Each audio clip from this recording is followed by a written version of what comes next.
I'm going to show you how I organize my video files on my computer and how I load them into Adobe Premiere Pro.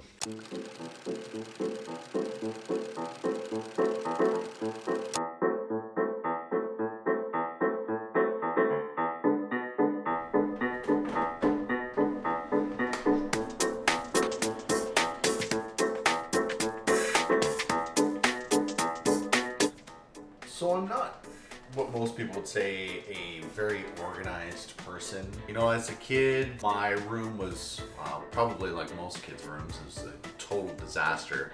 You know, my desk and kind of my coffee bar here, you can really see it. You know, I've always described it as organized chaos. I know where stuff was, but not necessarily it would seem that way. So one thing I've picked up on actually creating videos is organizing them. Having multiple cameras now, you know, either the Sony a6100 or the multiple iPhones or my action cam or my drone, it makes sense now that I have to have things a little bit more organized. Before, and I'll show you, before when I used to create videos, you can see just a ton of files in one folder, and that's how I would just do it. Empty my cameras into a folder project, or into a folder, create the project, and then just kind of go from there. But now that I have more cameras, it just makes sense to organize things. So taking a little bit of input from some other creators, I can't take credit for this. However, a lot of this inspiration has come from mainly two channels, and one of them is the guys at Moment. Caleb did a really cool video about it, and the other one is Peter Lindgren. So that kind of leads us into the topic of this video. I'm going to show you how I organize my video files on my computer and how I load them into Adobe Premiere Pro. Let's go. Okay, so what I'm going to do is I'm going to show you how I add my video files from my various cameras. Just in this example, we're going to use just the video files that I had from the a6100, how I organize all of my projects, and then we can load them into Adobe Premiere Pro. So with that out of the way, let's go. Okay, so what we have here is I've got my video files on my SD card, and they're just going into an SD card reader here. And the first thing I do before I transfer the files over to my Samsung T7 is I have to create a new project folder. Now, before I would just go and create one folder, I would name it, and then it would just be a whole big mess. And I'll show you an example of what I used to do. So this is kind of an example of what I would do before. So I would have just various project files, and I would dump all of the files into this one folder and go from there. Now, obviously, as you can see, it's just a huge mess and not really what you would want to do to organize in a file. So what I do now is I've created this little script, and it just creates all the folders that I need to, and I have intro videos for all of my channels, and it just automatically creates everything for me. So what I do here is I select the channel, so we're just going to do for the TD vids, and it goes and creates those folders on my drive, and when I'm done, I just hit exit. And you'll see here now that there is a new TD Vids new project folder. So next step is I just rename the project. And now when you go into it, I have two main folders here, LiveWorks and RAW. RAW is essentially where I have all of my different cameras. So, you know, if I film anything from my drone, I'll throw it into the DJI Mini folder. Most of the stuff, again, comes from my a6100, so I'll just drag and drop all of those in there.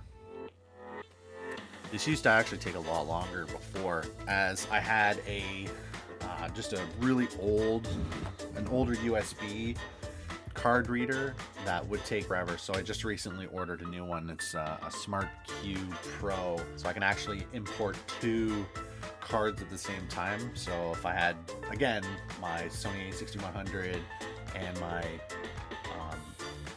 DJI Mini, I could put both of those cards in there, dump them onto my hard drive at the same time, again speeding up the process. And that's all what this organization thing is just being able to move things a little bit quicker. So we're just gonna wait for this to finish up. We've got about 60 seconds left. Perfect. So now that you see I've copied all of my files onto my external hard drive. Again, I just used the Samsung T7 SSD drive. Recommendation from Peter Lindgren and probably a bunch of other YouTubers, but I found that I can edit off this drive USB-C. It's super fast, and I can take it anywhere because it's nice and small. But going back to the setup here, again, with the RAW, it's just all of the camera files. That's where everything is stored. Now, if I was to, say, film something over the course of a couple days or multiple days, what I would do is within each of the camera folders, I would just create another folder just to say what day I was filming on. Generally, with most of my videos, I do it all within one day. I film everything in one day, and then I edit it usually within the same day or next day after that. Now the LiveWorks folder, it's split up between all these handful ones. Sound effects, if I want to add any kind of sound treatments to any of my videos. Music is where I'll download I'll download a music track from Epidemic Sound. It's where I get all my music from. So I'll throw that in there. Graphics is usually either pictures or if I have like these pre-rolled videos, like my little intro video overlay that I put on at the beginning of all my videos. That one goes in there automatically. That's part of that batch process, is that we'll actually copy the intro video for this channel and put it automatically in that folder. AE is just for After Effects. So if I'm putting in any kind of After Effects work, I know to put all of the files and the save files all go in there. And then exports is pretty much what you think it is. When I'm done the videos, or if I want to test an export, everything just goes automatically in there. And that's what I do. So from this point, what we'll do is we'll load up Adobe Premiere now that I've copied all of my folders and everything in there. And again, I do subscribe to the Adobe Premiere Pro, or sorry, the Adobe Creative Cloud.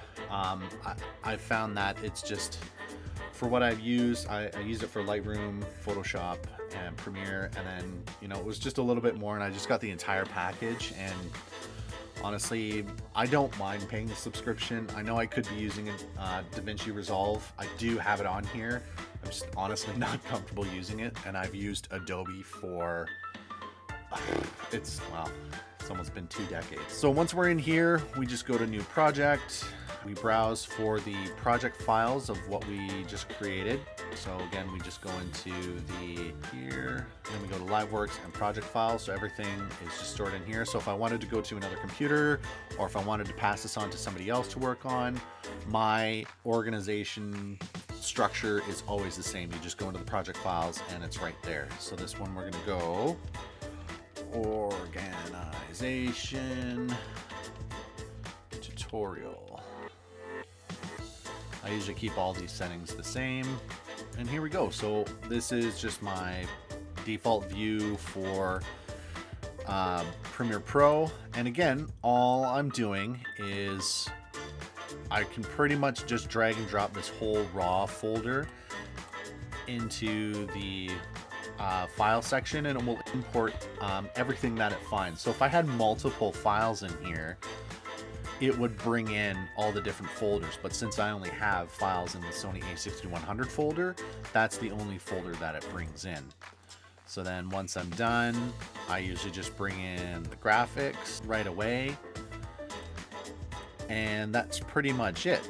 So I just create a new sequence, and depending on which one, I have 2 custom sequences that I've set up. One's just basically sort of like a vlog sequence. that is just 30 frames per second, so I'm not really doing any kind of anything fancy or special. And then the other one that I have is when I want to do more cinematic-y type videos, I set it to 24 frames per second. So most of the stuff that I filmed today is all 30 frames per second, so I'm just going to create this one. I don't normally do a sequence name. If I do, then I rename it on the go. And before I do anything else, I usually create 2 more things in here that I have to create automatically, and one is for color correction, and then I usually either duplicate it or create another one and call this one my LUT, and then that just allows me to do that stuff. So once I'm ready to do things, I'll go into my folders, and yeah, that's pretty much all I do. And then I'll just add in all the files that I need to and cut them as is. These are all 4K, so I have to drop them down to 1080p. And that's pretty much all I do to organize everything. And again, once I'm done, I export my video files, and those will go straight into the exports folder. And then I just export it and upload it to YouTube, and that's pretty much it. So hopefully that was helpful for you. Again, this is something that I've been doing over the past year now, and it's helped tremendously in keeping my projects organized and a little bit easier to view in case, you know, I wanted to go back to a video file and maybe recut it or take some stuff from it. So, you know, I hope that was helpful. Hope you enjoyed. Like, subscribe, and we'll see you in the next video.